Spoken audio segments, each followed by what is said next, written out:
આપ સૌને મારા નમસ્કાર। તો મિત્રો, આજે હું તમારા માટે આ વિડીયોમાં દશામાની વ્રત કથા લઈને આવ્યો છું।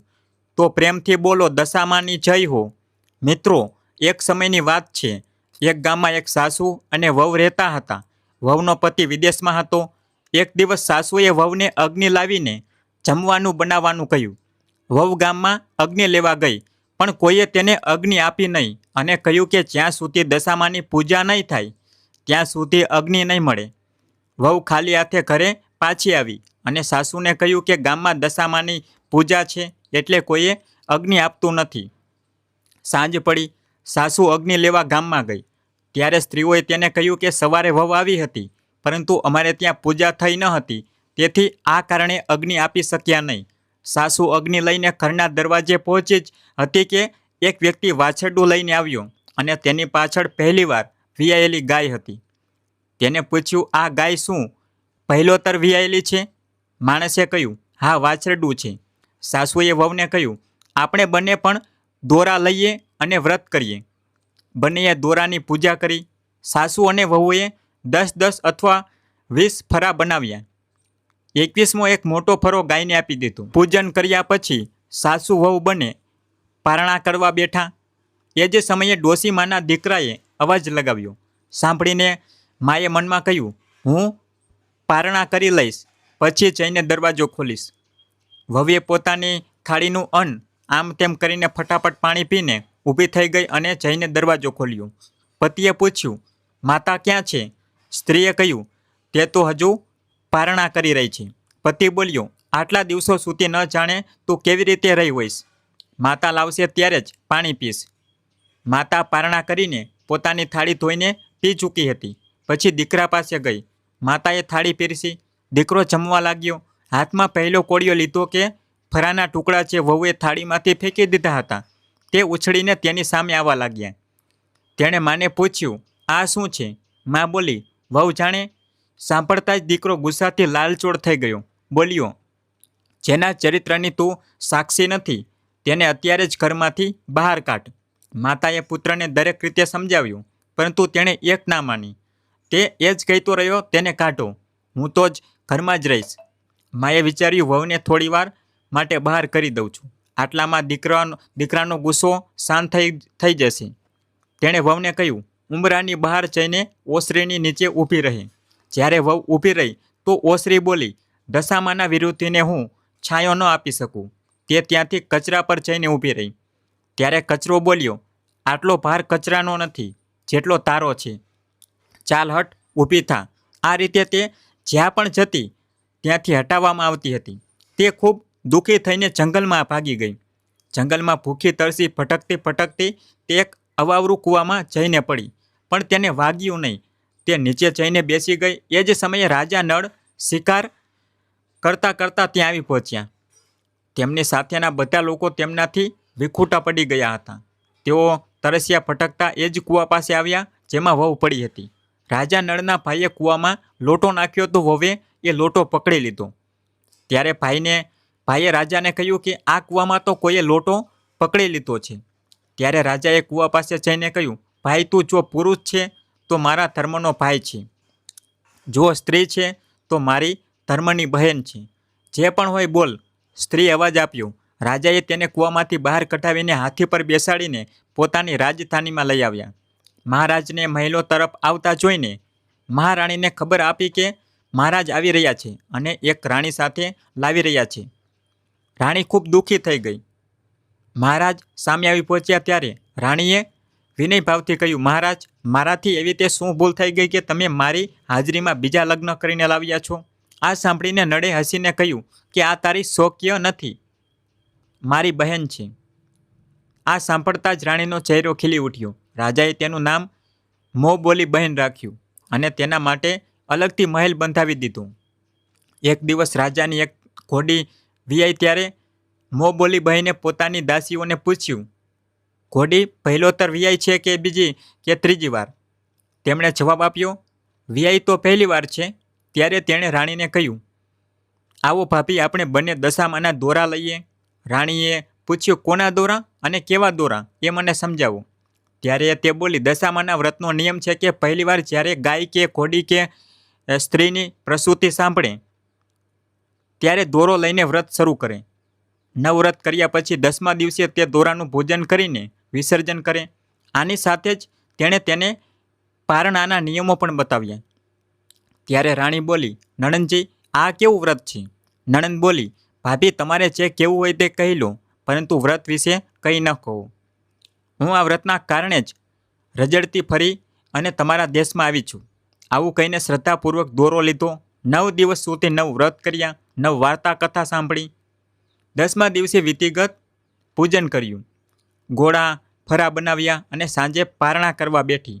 એ જ સમયે તેના પતિને કંઈક અનાયાસ પ્રેરણા જેવું થયું અને તે પોતાના માતાની આજ્ઞા લઈને સ્ત્રીની શોધ કરવા નીકળ્યો. ફરતો ફરતો રાજા નળની રાજધાનીમાં પોતાની સ્ત્રીની શોધ કરવા ગયો. એક કૂવા પર તેણે સ્ત્રીઓને વાતો કરતી સાંભળી. એક બોલી, રાજા હાલમાં જ મોં બોલી બહેન લાવ્યા છે, તે ખૂબ સુંદર છે, આજકાલ તેનું જ ધાર્યું થાય છે. બીજી બોલી, તે જેટલી સુંદર છે તેટલી જ ધર્માત્મા પણ છે. જે તેના દરવાજે જાય છે તેને આદરપૂર્વક ઈચ્છા મુજબ ભિક્ષા મળે છે. ત્રીજી બોલી, આ તો બધું ઠીક છે, પરંતુ હજુ સુધી ખબર નથી પડી કે તે કોણ છે.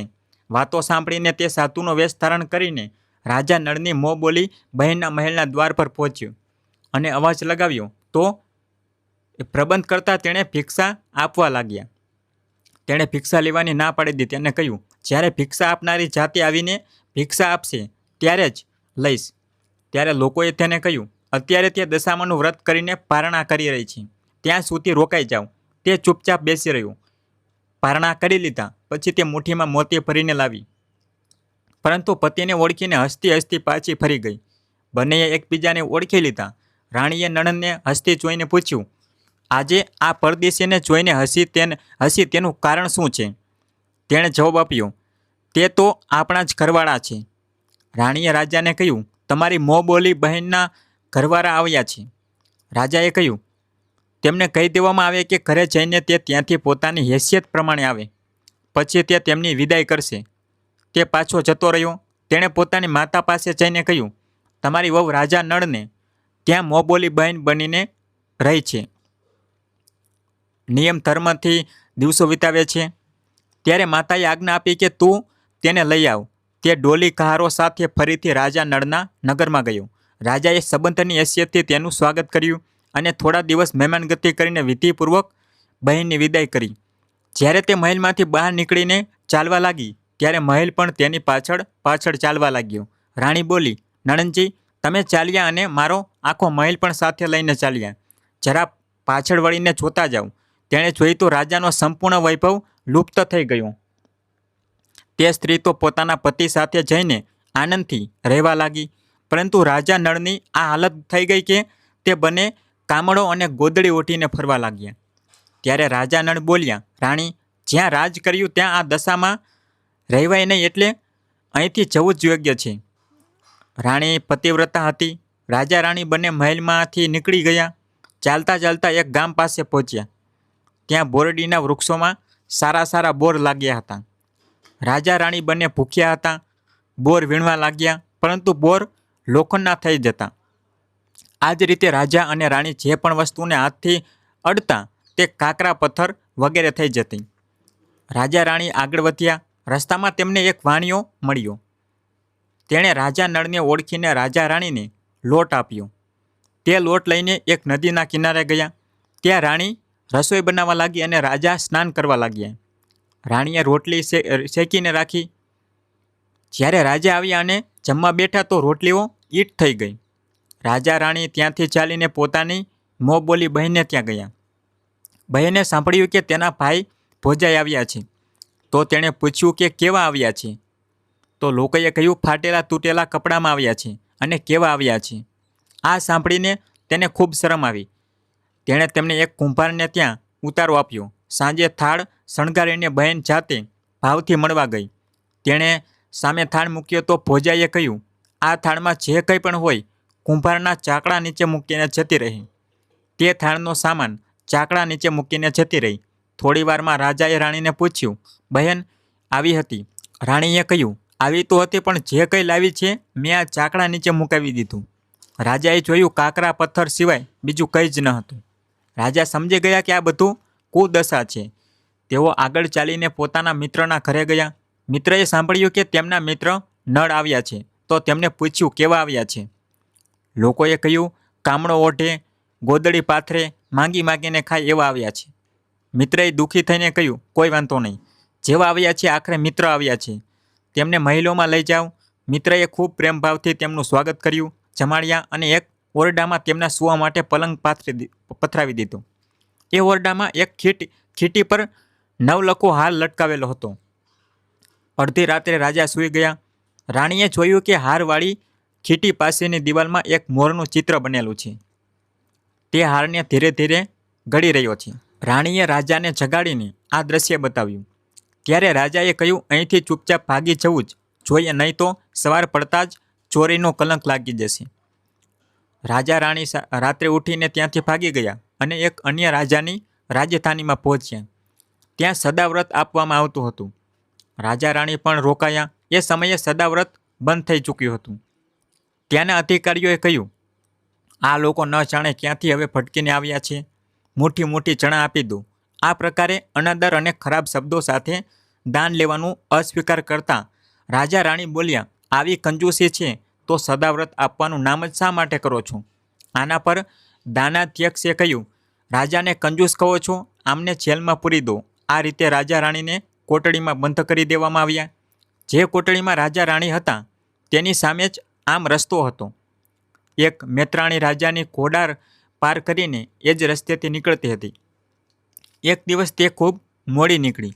ત્યારે રાણીએ તેને પૂછ્યું આજે તે આટલી મોડું શા માટે કર્યું? તે બોલી આજે રાજાની ઘોડી પહેલી વાર વિયાઈ છે. રાણીએ પૂછ્યું શું વાછરડો આવ્યો છે કે વાછરડી? તેણે જવાબ આપ્યો વાછરડો આવ્યો છે અને સારી તબિયતમાં છે. ત્યારે રાણીએ રાજાને કહ્યું એકવાર મેં તમારી મોંબોલી બહેનના દોરાનો અનાદર કર્યો હતો. એ જ દિવસથી આપણી દશા બદલાઈ ગઈ, એટલે આજે હું દશામાંનો દોરો લઉં છું. રાજાએ કહ્યું અહીં પૂજાની સામગ્રી ક્યાંથી આવશે? રાણીએ કહ્યું એ દશામાં જ બધું કરશે. ત્યારે 9 તાર રાજાની પાઘડીના અને 1 તાર પોતાના પાલવનો લઈને રાણીએ દોરો બનાવ્યો અને એ જ સમયે વ્રત લેવાનું નક્કી કરી લીધું. થોડી વારમાં ખુદ રાજા ઘોડીનો વાછરડો જોવા માટે એ જ રસ્તેથી નીકળ્યા. રાજાએ નળ દંપતીને કોટડીમાં બંધ જોઈને પૂછ્યું આ કોણ છે અને ક્યાં ગુનાના કારણે અહીં બંધ છે? પહેરેદારોએ કહ્યું આ લોકો ભિક્ષા લેવા માટે આવ્યા હતા, તમને ગાળો આપી રહ્યા હતા, આ કારણે આ લોકોને કેદ કરવામાં આવ્યા છે. રાજાએ કહ્યું આ તો તેમનો કોઈ ગુનો નથી, તેમને સંતુષ્ટ કરવા જોઈએ, આમને અત્યારે જ બહાર કાઢી દો. રાજાની આજ્ઞા અનુસાર એ જ સમયે નળ દમયંતી બંને કોટડીની બહાર નીકળી આવ્યા. રાજા તેમના પગમાં પદ્મ અને માથા પર ચંદ્રમાનું ચિહ્ન જોઈને ઓળખી ગયા કે આ તો રાજા નળ અને દમયંતી છે. ત્યારે તેમણે વિનમ્ર ભાવથી ક્ષમા માંગી અને તેમને હાથી પર બેસાડીને પોતાના મહેલમાં લઈ ગયા. થોડા દિવસો પછી રાજા નળ પૂરા સજ્જ તજ્જ થઈને પોતાની રાજધાની તરફ ચાલ્યા. પહેલાં તેઓ પોતાના મિત્રને ત્યાં ગયા. મિત્રએ રાજા નળના આવવાની ખબર સાંભળી તો પૂછ્યું મિત્ર આવ્યા છે? લોકોએ કહ્યું આ વખતે તો તે મોટા ઠાઠમાઠથી આવ્યા છે. મિત્રએ કહ્યું સારી વાત છે, આવવા દો, આખરે મિત્ર છે. રાજા રાણી બંને મિત્રને મહેલમાં લઈ ગયા, તેમનું સ્વાગત કર્યું. એ જ જગ્યાએ ફરીથી ઉતારો આપ્યો જ્યાં તેઓ પહેલાં રોકાયા હતા. અડધી રાત્રે રાજા સૂઈ રહ્યા હતા. રાણી પગ દબાવી રહી હતી. ત્યારે તેણે જોયું કે મોરનું ચિત્ર જે હાર ગળી રહ્યું હતું હવે તે તેને ઓકી રહ્યું છે. રાણીએ રાજાને જગાડીને બતાવ્યું. રાજાએ પણ પોતાના મિત્રને બોલાવીને આ ચરિત્ર બતાવ્યું. ત્યારે મિત્ર બોલ્યો મેં ના ત્યારે તમારા પર ચોરીનો આરોપ લગાવ્યો હતો, ના હવે લગાવું છું. આ બધું કુદશાનું કારણ છે. તમે નિશ્ચિંત રહો, મારા મનમાં તમારા માટે કોઈ મેલ નથી. મિત્રને ત્યાંથી ચાલીને રાજા મોંબોલી બહેનને ત્યાં ગયા. તેણે જ્યારે સાંભળ્યું કે રાજા ભાઈ આવ્યા છે ત્યારે પૂછ્યું કેવા આવ્યા છે? લોકોએ કહ્યું જેવા રાજાઓએ આવવું જોઈએ એવા આવ્યા છે. તેણે કહ્યું તેમને મારા મહેલમાં આવવા દો. ત્યારે રાજા નળનો હાથી બહેનના મહેલ તરફ આગળ વધ્યો. ત્યારે રાણી બોલી તમે બહેનના ઘરે જાઓ, હું તો એ જ કુંભારના ઘરે જઈને રોકાઈશ જેને ત્યાં પહેલાં રોકાઈ હતી. રાજાએ કહ્યું જેના કારણે આટલા દુઃખ ભોગવ્યા તું એની સાથે ફરી ઝઘડો વહોરી રહી છે? રાણી ન માની, તે કુંભારને ત્યાં જ રોકાઈ. રાજા બહેનના ઘરે ગયા. સાંજે નણંદ ભાભી માટે થાળ સજાવીને લઈને આવી અને ભાભીની સામે મૂકી દીધો. ત્યારે ભાભી સોના ચાંદીના ઘરેણાં ઉતારીને મૂકવા લાગી અને કહેવા લાગી, ખાવ રે મારા સોના ચાંદીના રૂપિયા, ખાવ, અમે તો નાગા ભૂખ્યા છીએ, શું ખાઈશું? આ જોઈને નણંદ બોલી, મારાથી તો જે થઈ શક્યું હતું ત્યારે પણ લઈને આવી હતી અને હવે પણ લઈને આવી છું. સાચું ચાકડો ઉઠાવીને જોઈ તો તેની નીચે મણિમણેકાનો ઢગલો પડેલો હતો. રાણી આ જોઈને આશ્ચર્યચકિત થઈ ગઈ. તે બોલી, નણંદજી, તમારો કોઈ દોષ નથી, આ બધું મારી કુદશાનું જ કારણ છે. રાણીએ નણંદનો લાવેલો બધો સામાન લીધો અને કંઈક પોતાની તરફથી પણ આપ્યું, પરંતુ પૂજાનું આમંત્રણ ન આપ્યું. ત્યાંથી આગળ ચાલ્યા. નદીના કાંઠે પહોંચ્યા તો ત્યાં જ પડાવ નાખ્યો.